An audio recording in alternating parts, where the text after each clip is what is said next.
पुंडलीकवरदा हरिविठ्ठल श्री ज्ञानदेव तुकाराम सद्गुरु समर्थ त्र्यंबकानंद महाराज की जय। माऊली ज्ञानेश्वर महाराज की जय। जगद्गुरु तुकाराम महाराज की जय। श्री गुरुदेव दत्त। वरी उपरी शाखा ही पाठी, येती फळभार जे किरीटी, ते ब्रह्मेशा अनगटी कोंब निघती। दुसऱ्या श्लोकातील हे 199वी ओवी आपल्याला या संसार वृक्षाच्या फांद्यांचं जे वर्णन चाललेलं आहे त्याच्यामध्ये वर गेलेली जी फांदी तिच्या ठिकाणी इतकं फळ आलं की त्या फळाच्या ओझ्यानं ती मुळापर्यंत टेकलेली आहे। इथं फळं कोणती तर ब्रह्मदेव महादेव यासारखी फळं आहेत आणि ते त्यांचं इतकं ओझं झालं त्या फळाचं की कुठंपर्यंत आले तर हे जे काही ब्रह्म आहे माया विशिष्ट ब्रह्म तिथं येऊन टेकले। म्हणून ब्रह्मदेव झालं महादेव झालं हे सगळे सुद्धा काय आहे माया विशिष्ट चैतन्यातच येतात। त्यांच्या फांद्या त्या ब्रह्मापर्यंत येऊन टेकलेल्या आहेत। फळाचे नि ओझेपणे ऊर्ध्वी ओवांडे जुणे, मग मागवती बैसणे मुळीची होय। त्याप्रमाणे इतकं फळ झालं की त्या सगळ्या खाली झुकल्या। आता कुठं तर मुळाजवळ। मूळ म्हणजे काय आहे तर मूळ हे असणारं जे ब्रह्म आहे त्या ब्रह्माच्या ठिकाणी येऊन चिटकलेल्या आहेत। ह्या सगळ्या शाखा म्हणजे कोण आहे तर ब्रह्मदेवासारखे महादेवासारखे हेच त्या शाखेची तिथं असणारी फळं आहेत। प्राकृताही तरी रुखा, जे फळे दाटली होय शाखा, ते ओवांडली देखा बुडासिये। आता त्याला काय केलं थोडंसं आपल्या दृष्टिक्षेपातल्या काही गोष्टी सांगितल्या। जसं आपण इतर फळाची झाडं पाहतो आणि जेव्हा त्या झाडांना फळं लागतात, फळं सगळ्या फांदीला फळाने एकदा काही लकडून टाकलं म्हणजे त्या फांद्यासुद्धा खाली वागतात। अगदी काय आहे बुडापर्यंत टेकाव्यात इतक्या त्यासुद्धा फांद्या खाली खाली येतात। जैसे जेथोनी हा आघवा संसार तरूचा उठावा, तिये मुळी टेकती पांडवा वाढते निज्ञाने। तेव्हा ह्या वर गेलेल्या ज्या फांद्या आहेत त्या कुठून निघाल्या तर ह्या संसार वृक्षातूनच। पण जेव्हा त्यांची वाढ होत होत त्यांना फळं लागली तेव्हा त्यांचं इतकं खाली झुकणं झालं की कुठं आलेले आहेत तर त्या मुळाजवळ। आता ह्या वर का गेल्या आणि वरून ज्या मुळाजवळ गेल्या म्हणजेच ब्रह्माच्या सान्निध्यात, याचं कारण आहे त्यांनी ज्ञान प्राप्त करून घेतलं। म्हणजेच या जे काही विहित कर्म आहेत त्या विहित कर्मापासून आणि कर्मसाम्य दशा प्राप्त झाल्यानंतर प्राप्त होणारं जे काही आध्यात्मिक ज्ञान आहे ब्रह्मज्ञान आहे, त्या ब्रह्मज्ञानाच्या जितकी काही त्यांच्याजवळ असलेली साठा आहे किंवा भांडवल आहे त्यामुळं हे जे काही आहे वर वर गेलेली फांद्या त्यांची जी मुळं आहेत आणि त्याला लागलेली काय आहे फळं, त्यामुळे इतक्या झुकल्या की कुठं आल्या आता ह्याला मूळ म्हणजे वरच सांगितलं आहे त्यामुळं तिथं जाऊन टेकल्या। हे मूळ म्हणजे काय आहे ब्रह्मच आहे। म्हणोनी ब्रह्मेशाना परवते, वाढणे नाही जीवाते, तेथोनी मग वरवते ब्रह्मचिकी। आता इतकं सगळं आपण ऐकलं, ह्याच्यात काय आहे काही वर जाणाऱ्या फांद्या सांगितल्या, काही खाली येणाऱ्या आणि काही मध्ये असलेल्या। तेव्हा मनुष्याला कर्म करण्याचा अधिकार असल्यामुळे तो त्याची कर्म करत करत ऊर्ध्व फांदीकडे चढत जायचं का अधशाखेकडे यायचं ते त्याच्या ठिकाणी आहे. तो जो कोणी मनुष्य असेल त्याने विहित कर्म करत करत आपल्या ज्ञानशक्तीच्या ठिकाणी ब्रह्मदेवापर्यंत जाता येतं, महादेवापर्यंत जाता येतं. कारण जितकं जितकं काय आपण करू पुण्यकर्म सत्कर्म त्याने तुमचा अभ्युदय होईल. आणि अभ्युदयामुळं तुम्हाला कुठपर्यंत जाता येईल तर तुम्हाला जाता येईल ब्रह्मदेवापर्यंत महादेवापर्यंत. त्याच्यावर जायची इथं नाही. मग त्याच्या जर वर जायचं असेल तर त्याच्यासाठी अध्यात्मज्ञानाची गरज आहे. आणि मग अध्यात्मज्ञानाची परिपूर्णता होऊन या सगळ्या जो काही असलेला माया आणि मायेचा जो काही तुमच्या आमच्या मध्ये पडलेला पाश तो जेव्हा निघून जाईल तेव्हाच आपली जी काय आहे मनुष्याची त्याच्या ज्ञानशक्तीवर वैराग्यशक्तीवर ब्रह्मापर्यंत जाण्याची काय असेल त्याची मजल मारली जाईल. म्हणजे तोच फक्त या निःश्रेयस मार्गाद्वारे ब्रह्मापर्यंत जातो. एरवी किती जरी विहित कर्म केली पुण्य गोळा केलं तर अभ्युदय मार्गांपर्यंत कुठं जाईल? शेवटचं टोक म्हणजे ब्रह्मदेव महादेव हेच त्याचं टोक आहे, त्याच्यावर नाही. म्हणून त्यांनी त्याच्यासाठी सांगून दिलं की ब्रह्मेशाना परवते वाढणी नाही जीवाते. त्याच्यावर जीवाला वाढता यायचं नाही. पण तेथोनी मग वरवते ब्रह्मचिकी. जर त्याला त्याच्यापेक्षा वर जायचं असलं तर ब्रह्मच आहे. ब्रह्मप्राप्तीपर्यंत गेला म्हणजेच ब्रह्मस्थिती प्राप्त झाली तर मात्र त्याचं वरदान झालं. परी हे आसो ऐसे ब्रह्मादिक जे अंग वसे ऊर्ध्व मुळा सरीसे न तुकती गा. आता एवढं मात्र आहे की हे सगळेच ब्रह्मदेव महादेव हे जरी असे सगळे असले आणि ह्यांच्या सगळ्यांच्या ठिकाणी या असलेल्या ज्ञानाची परिपूर्णता झाली तरी त्यांच्या ठिकाणी ऊर्ध्व जाता येतं आणि मुळाच्या जवळ जाता येतं. पण ब्रह्माच्या बरोबरीचे नाहीत, ते ब्रह्मापेक्षा खालीच झाले. न तुकती गा. कारण परब्रह्म सगळ्याहून वरिष्ठ झालं. हे ब्रह्मदेव महादेवसुद्धा काय आहे तर मायाविशिष्ट चैतन्यातच आहेत. मायाविशिष्ट ब्रह्माची ठिकाण आहे. ते शुद्ध ब्रह्मापर्यंत जाऊ शकत नाहीत. त्यांची बरोबरी ब्रह्माबरोबरची नाही. आणि काही शाखा उपरता जिया सनकादिक नामे विख्याता तिया फळी मुळी नाडळता भरलिया ब्रह्मी. आता काही शाखा अशा दाखवून दिल्या म्हणजे ह्या पण एक फांद्याच आहेत. मग ह्या फांद्या म्हणजे कोण आहेत तर सनकादिकासारखे जे काही श्रेष्ठ होऊन गेले किंवा आहेत ते सगळीकडं श्रेष्ठ म्हणजे विख्यातच आहेत ते. तर त्यांच्या ठिकाणी ह्या आहेत. पण ह्या फांदीला नाही फळं नाही, त्याला मूळ किंवा काही नाही असं आहे. तरीही ते ब्रह्माच्या बरोबरचे आहेत. कारण ब्रह्मज्ञानानं परिपूर्ण आहेत. पण ते जर आपल्याला याश असलेल्या फांदीत त्यांची मोजमाप करायचं असेल तर ते मात्र आता कुठं जाऊन पोचलेले आहेत तर त्यांच्याजवळ ब्रह्मस्थिती प्राप्त झालेली म्हणून ते ब्रह्मयोग्यतेचे आहेत. मनुष्या लागोनी जाणावी ऊर्ध्वी ब्रह्मादिशेष पालवी शाखांची वाढी बरवी उंचावी पै. तेव्हा एकंदरीत मनुष्याला आपल्या मनुष्य स्थितीला आल्यानंतर जी स्वतःची प्रगती करून घेता येते हे त्याचं भाग्य आहे.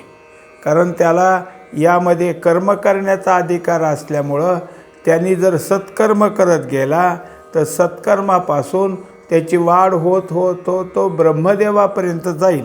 आणि तिथं जे काही आहे ती जी फांदी तिथं फांदी म्हणजेच ब्रह्मदेवाचं जे आहे फांदीला भरघोस असं पाल्याने भरलेली. म्हणजेच तिथं गेला असता ब्रह्मदेवाच्या ठिकाणी उंच झाला. आता ब्रह्मदेव म्हणजे काय आहे तर 4 वेद याच्या मुखात येतो म्हणूनच चतुर्मुख. आणि हा सुद्धा तिथं गेल्यानंतर तिथली पालवी म्हणजे काय वेदमुखोद्गत झाली आणि तो तिथपर्यंत जाऊ शकतो. म्हणजे मनुष्यानं प्रयत्न केला तरी वेद पाठांतर करून वेदनिहाय अर्थात विहित कर्म करत करत तो ब्रह्मदेवाच्या लोकाला जाऊ शकतो. पार्था ऊर्ध्वीचिया ब्रह्मादी मनुष्यत्वाची होय आदी म्हणून ये अधि मणितली मुळे. आता एकंदरीत पाहायला गेलं तर सगळ्यात महत्त्वाची गोष्ट सांगितली की ब्रह्मदेवासारखा जरी असला, ब्रह्मदेवाचा लोक जरी म्हणत असले तर त्याला कुठून जावं लागेल तर मनुष्यातनंच. म्हणजे मनुष्य शाखा, मनुष्याची फांदी ही सगळ्यात महत्त्वाची. तिथून त्याला ब्रह्मदेवापर्यंत जाता येतं म्हणा, किंवा मग काहीच नाही केलं तर अधो शाखेला जाता येतं. अर्थात काय आहे की उच्च कर्म केली तो ऊर्ध्वगती आहे आणि परमार्थीय कर्म केली तर परमगती आहे, सद्गती आहे. पण काहीच नाही केलं तर अधोगती आहे, म्हणून तो खालच्या फांदीकडे येऊ शकतो. हे सगळं कुठून होतं तर त्याला मुख्य मूळ मनुष्यच आहे. तो वर तरी जाऊ शकेल नाही तर खाली तरी येईल. एवं तुझं अलौकिकू हा अधोर्ध्व शाखू सांगितला भवरूकू ऊर्ध्व मूळ. आता एकंदरीत या श्लोकामध्ये या सगळ्या संसार वृक्षाचं वर्णन करत करत खाली किती शाखा आल्या, कोणत्या कोणत्या आल्या आणि वर किती शाखा गेल्या, किती फांद्या वर गेल्या, किती फांद्या खाली आल्या, असा जो काय असणारा की वर्णनाला आम्ही तो सगळा तुम्हाला वृक्ष वर्णन केला आहे, पण असा तुम्हाला कुठं लौकिकात बघायला मिळेल असं नाही. म्हणून हा ग्रंथाचाच विषय आणि तिथं हा असणारा काय आहे, खाली आणि वर फांद्या असणारा हा जो काही भववृक्ष आहे म्हणजे संसार वृक्ष आहे तो सांगितला. आता त्याच वृक्षाचं मुख्य कुठून उगम आहे तर ऊर्ध्वमूळ. मनुष्य शाखा काय झाल्या, दोन्हीकडं कुणीकडं जायचं म्हणून मनुष्य मुख्य सांगितला. एक तर तो वर तरी जाईल नाही तर खाली खाली तरी जाईल, पण सगळ्यात महत्त्वाचं मनुष्य. पण ह्या संपूर्ण संसार वृक्षाचं मुख्य मूळ कोण आहे तर ब्रह्म आहे. आणि आधीची ही मुळे उपपत्ती परिसिविली सविवळे आता परिस उन्मुळे कैसा. हा एकंदरीत हा जो काही वृक्ष आहे त्यात खाली वर काय असणारं आणि मुळं कुठं आहेत हे सगळं वर्णन आपण या श्लोकामध्ये केलेलं आहे. आणि त्या सगळ्या आत्तापर्यंतची निरूपणं झाली. आता हा वृक्ष आहे खरा की ज्याच्यात या कोणत्याही फांदीत कोणी ना कोणीतरी गुंतलेलंच आहे.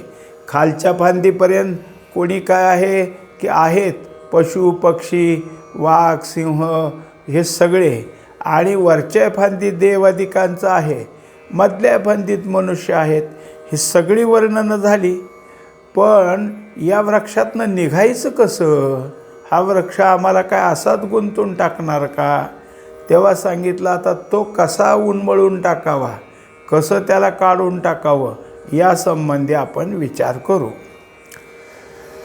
न रूपमस्येह तथोपलभ्यते नान्तो न चादिर्न च संप्रतिष्ठा अश्वत्थमेनं सुविरूढमूल मसंगशस्त्रेण दृढेन छित्त्वा. आता असा हा संसार वृक्षाचं जे स्वरूप आहे ते असं सांगायचं आहे की विचार केला असता हा वृक्ष कुठं आढळत नाही कुणाला, विचारवंताला. एरवी सगळे ह्याच्यातच गुंतलेले आहेत. आणि याच्या ठिकाणी काय आहे तर आदी नाही, म्हणजे कुठून आला हे सांगता येत नाही. याचं कारण काय, ह्याचं मूळ कुठे आहे, कुठून ह्याची सुरुवात झाली, कुठून ह्याची परंपरा सुरू झाली हे सांगता येत नाही, म्हणून याला आदी नाही. दुसरी गोष्ट याला अंत नाही, म्हणजे आहे खरा पण कधी संपल, ह्याची कुठून कुठपर्यंतची परंपरा इथून हा संपतो असं सांगता येत नाही, म्हणून त्याला काय अंत नाही. आणि त्याचबरोबर हा स्थिर नाही, म्हणून मग त्याच्या ठिकाणची स्थिरता नाही.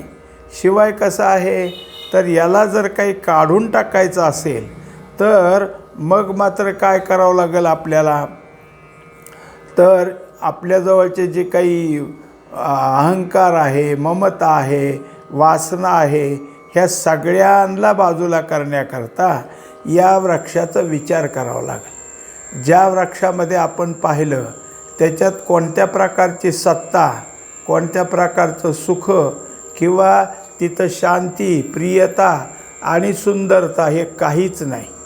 असा जर विचार केला तरच ह्या वृक्षाबद्दल आपल्या ठिकाणी वैराग्य निर्माण होईल. आणि वैराग्याची बळकटता जर आपल्याजवळ असेल तर मात्र आपण जर काय असेल तर ह्या वृक्षाला उन्मळून काढू शकतो. म्हणजे हे सगळं होण्याकरता एक तर तो आपल्याजवळ ज्ञानशक्ती म्हणजे विचारशक्ती असली पाहिजे, दुसरं म्हणजे बळकट वैराग्य जवळ असलं पाहिजे. हे सगळं झालं तरच मग मात्र ह्या संसार वृक्षाला बाजूला करता येतं.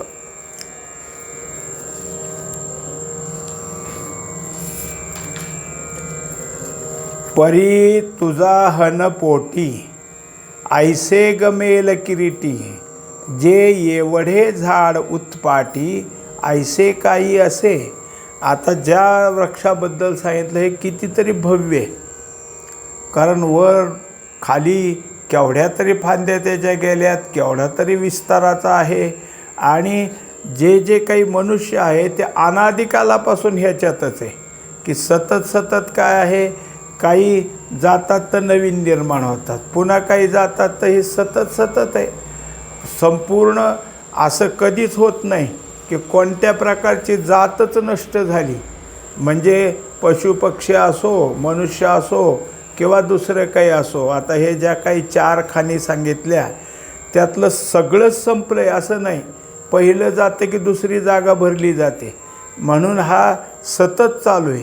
असा असणारा विस्ताररूपी हा वृक्ष हा कसा काढून टाकावा ह्याचं तुला संदेह वाटेल, तुला ह्याच्याबद्दलची शंका निर्माण होईल की हा कसा काढायचा. की ब्रह्मेयाचा शेवटवरी ऊर्ध्व शाखांची थोरी, आणि मूळ तव निराकारी ऊर्ध्वी असे.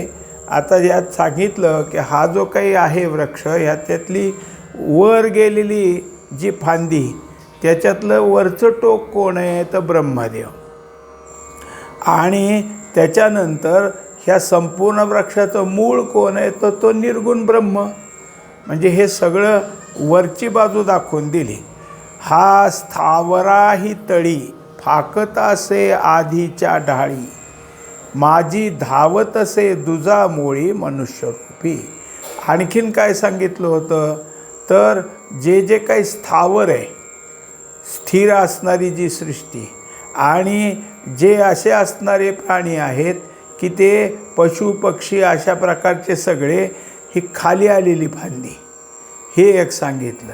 एक आत्ता दाखवलं ते काय आहे, ब्रह्मदेवाच्यापर्यंत गेलेली एक फांदी, एक आता खाली आलेली फांदी सांगितली, आणि मनुष्य शाखेची मनुष्याची ही मध्ये असलेली फांदी आहे. ऐसा गाढा आणि अफाटू आता कोण करिये या शेवटू, तरी झणी हा हळूवटू धरसी भावो. तेव्हा आता वरच्या ओवीचंच हे एक थोडंसं काय आहे पुन्हा स्पष्टीकरण दिलं की असा असणारा फार मोठा आणि अफाट, गाढा म्हणजे अति ह्याची जसं एखादं असे काही वृक्ष असतात की त्यांच्या मुळ्या खूप खोल गेलेल्या असतात, सहज कधीच निघत नाहीत ते. असे जे काही पक्क्या मुळांची झाडं असतात ते, तसा हा खूप पक्का असलेला आणि खूप विस्ताराचा असलेला असा असणारा हा वृक्ष, याला कसं काढावं असं काय आहे तुझ्या ठिकाणी मनात येईल. परिहा उन्मळा वया दोषे येत सायासची काईसे, काय बाळा बागुल देशे दवडावा आहे. आता त्याच्यात त्यांनी दाखवलं की एवढा सगळा आम्ही तुम्हाला वर्णनानं सांगितलेलं आहे, आणि मुळात असंच आहे. हे संपूर्ण म्हणताना आता सांगायचं की ह्या वृक्षच नाही, मग वर्णन कशाला केलं इतकं सगळं. मागच्या श्लोकात केवढं तरी वर्णन झालं आहे, आणि कसा विस्तारला आहे, कोण कोण कुठं हेही सांगितलं. आता म्हणायचं आहे हा नाहीच नाही. पण याच्यात 2 गोष्टी झाल्या.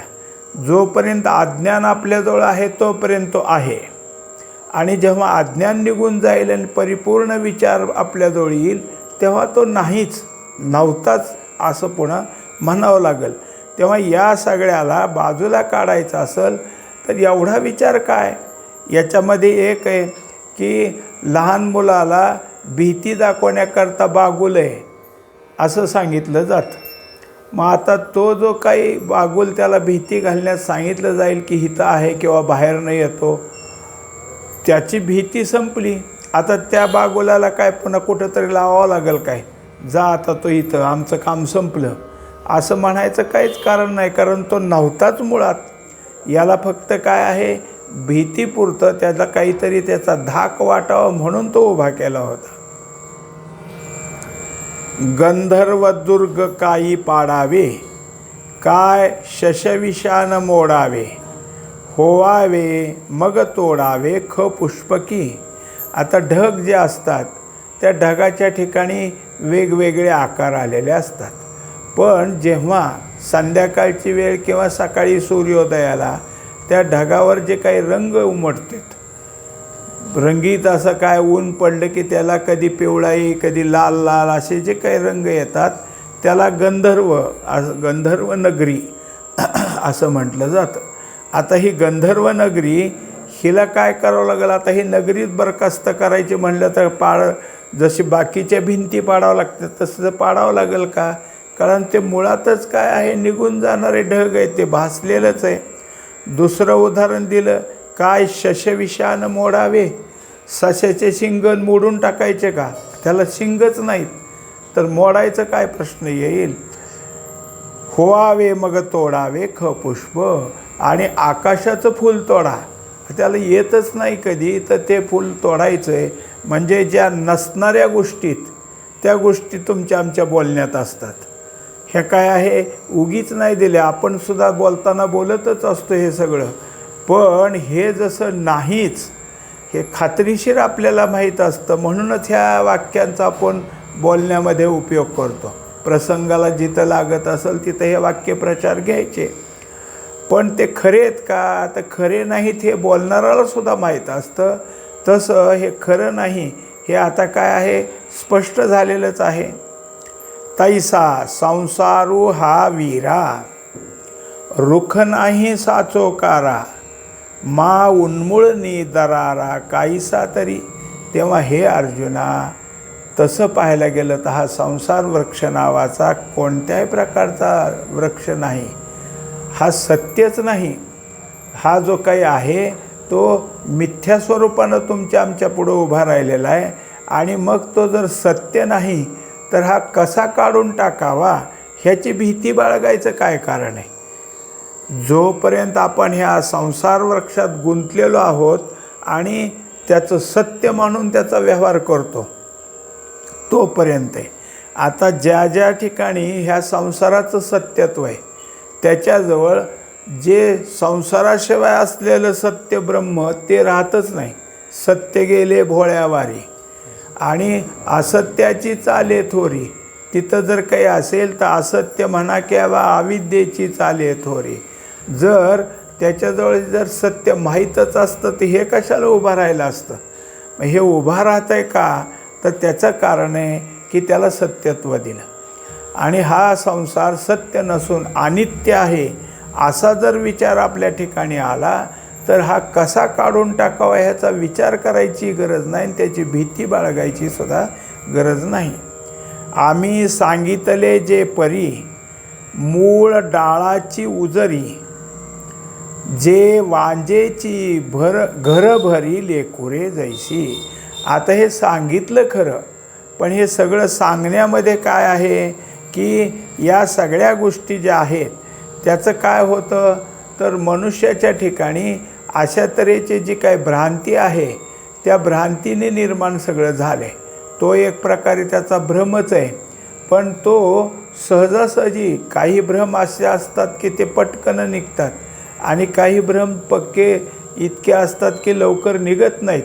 आता जर आपल्या सगळ्याला इतकं सगळं रोजचं प्रवचन ऐकून हा संसार वृक्ष खोटा आहे असं ठरलं तर आपण लगे प्रवचन संपलं की घरीच जातो की नाही. खोटा आहे म्हणल्यावर काय दुसरीकडे कुठं जात नाही. पण हे ऐकाय पुरतंच खोटा.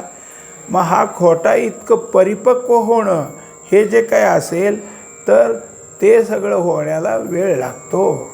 पण असूनसुद्धा तो आहे इतकी जी आमची दृढ समजूत झाली ते कसं आहे तर माऊली सांगतात काही नाही. जसं मूल नसणाऱ्या स्त्रीला वांज म्हणतात, पण जर कथा सांगायला लागली तर तिला मुलं झाली आणि पुन्हा त्यांना मुलं झाली. मग त्यांना ना आता किती लांबच सांगितलं वंशावळतीची, तर मुळातच आई तिलाच मूल नाही होणार म्हणून तिचं नाव वांज आहे. मग हे पुढची कथा कशी? मग जर पुढची कथा हो हो हो म्हणून जर ऐकणारा ऐकत असेल तर त्याला सत्य काय तेच कळलं नाही, म्हणून तो आपला असत्यात रंगलेला आहे. काय की जती चेपिलिये पणी स्वप्नीची ते बोलणी, तैसी जाणते कहाणी दुगळीची ते.